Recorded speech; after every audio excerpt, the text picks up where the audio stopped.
This is only a part of what I filmed back in 2014. There is a moment, and I believe anyone who has truly been frightened will know exactly what I mean, where your mind stops trying to explain what your eyes are showing it, where every rational framework you've ever built for yourself just quietly folds up and steps aside, where something older and deeper than reason takes over completely, and your body understands something that your brain is still refusing to accept.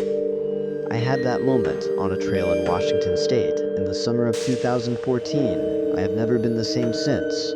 My name is Daniel Calloway, and I want to start by saying that I am not the kind of person who tells stories like this.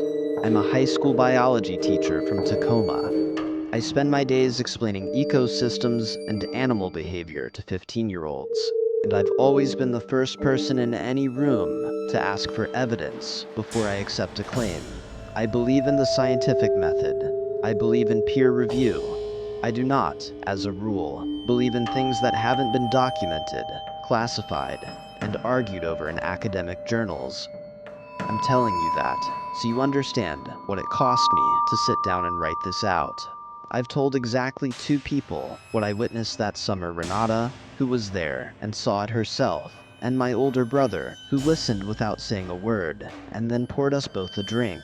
For a long time, I told myself I didn't have enough information to draw a conclusion, that what I saw could have been something else, that the light was bad, or the distance was greater than I thought, or my brain had simply assembled something out of nothing, the way brains sometimes do in low information situations. I've spent 10 years telling myself that. I don't believe it anymore. What I'm about to share happened in the summer of 2014, deep in the Hoh rainforest on the Olympic Peninsula in Washington State. I was out there with my girlfriend Renata, who had undergone a serious lower back surgery about 14 months before the trip. Two of her lumbar vertebrae had been fused, and while her surgeon had cleared her for light activity, we weren't taking any chances. We stuck strictly to the easier, flatter trails, the kind where the ground does most of the work for you. The Hall of Moss's trail fit that description perfectly. It's a short loop, barely over a mile, but it moves through some of the most primordial-looking forest I've ever set foot in. The path winds beneath a canopy of old-growth big-leaf maples draped so heavily in club moss that the branches look like the arms of something ancient and sleeping. The light that filters through is green and cold, even on a warm day. There's no real elevation gain to speak of, and the trail is wide and well-maintained, so it seemed like the ideal choice. We planned to take our time, stop whenever Renata needed to, let her legs rest if the numbness started creeping in, the way it sometimes did when she overdid it. It was that kind of trip, slow and easy, no agenda. The weather that morning was gray but dry, which is about as good as it gets out there. The kind of overcast sky that sits low and muffles sound. Our footsteps were quiet on the soft, damp earth, and the air smelled like rain and rot and something green and ancient underneath all of it. I remember thinking that the forest looked the way it must have looked 1,000 years ago. Nothing about it suggested the modern world had ever happened. We had been on the trail maybe 30 or 40 minutes, moving at a relaxed pace, when the path curved gently to the right around the base of a massive maple. The moss hanging from the branches was so thick it formed a kind of curtain, and for a moment our line of sight ahead was partially blocked. When we cleared the curve and could see the trail stretching out before us again, something at the far edge of the path caught my eye.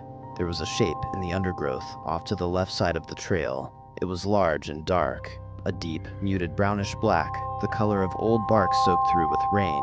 It was crouched or bent forward, low to the ground, moving slowly and deliberately through the ferns. My first thought, and I remember this clearly because of how quickly it collapsed, was that it was another hiker in a dark jacket who had stepped off the trail. Maybe they'd dropped something. Maybe they were photographing something on the ground. That thought lasted about a second. Whatever this was, it was far too large. Even hunched over the way it was, the mass of it was wrong. The shoulders were too wide. The back was too long. The proportions didn't resolve into anything human, no matter how I tried to arrange them in my head. I stopped walking and put my arm out to slow Renata without startling her. I don't think she had registered it yet. I pointed, And at almost the exact same moment I did, the thing stood up. It rose slowly, with a kind of unhurried weight to it, and turned to face us.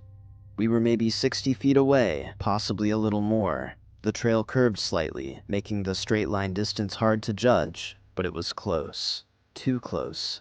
When it stood to its full height, I felt something physical move through me, a cold wave that started at my scalp and ran all the way down.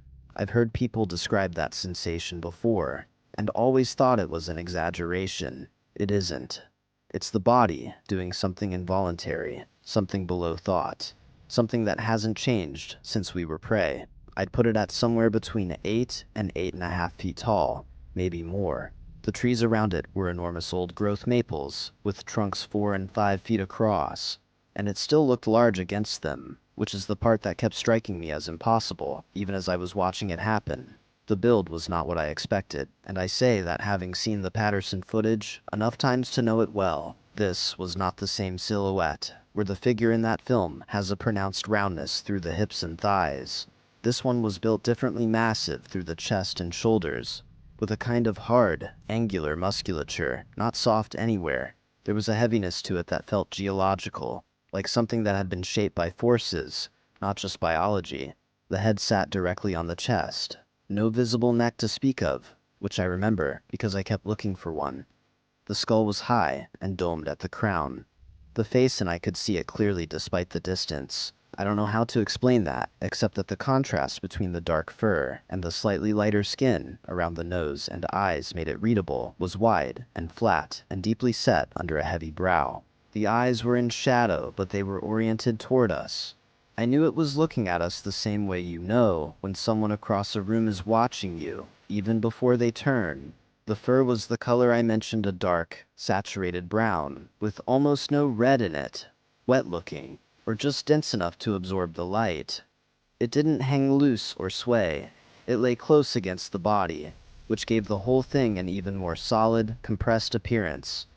Renata had gone completely still beside me. She didn't speak. I didn't speak.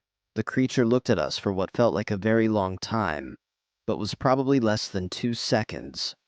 Then, without any urgency, without any sign of alarm, it turned and walked into the trees. That was the part that unsettled me most. Not the size of it, not the face, but the complete absence of hurry. It didn't flee. It didn't react the way an animal reacts when it's startled. It simply decided it was done looking at us, and it left. There was something in that casualness that felt more disturbing than if it had run. It moved through the old growth the way you move through a room in your own house, like it belonged there in a way that we did not. We heard it for a few seconds after it disappeared, the low, heavy sound of something large moving through undergrowth, and then nothing. The forest went quiet in a way that didn't feel natural. Even the birds had stopped. Renata turned to me and said very quietly, "We should go back." We did. We didn't discuss what we had seen until we were back at the car with the doors closed. We sat there for a while before either of us said much. Eventually, she described what she had seen, and it matched what I had seen almost exactly, detail for detail, which was both a relief and somehow made it worse. About an hour later, we stopped at the visitor center near the park entrance. I told the ranger on duty what we had seen. I was careful about how I phrased it. I said we had seen a very large animal on the trail, bipedal, that we couldn't identify. He didn't laugh. He didn't look surprised. What he did was ask me very specific questions. Exactly where on the trail, how far in, which direction it had been facing, which way it moved when it left. He asked some of the same questions twice, slightly rephrased, the way someone does when they're trying to lock in precise information without writing anything down. He never confirmed anything. He didn't say the word I was thinking.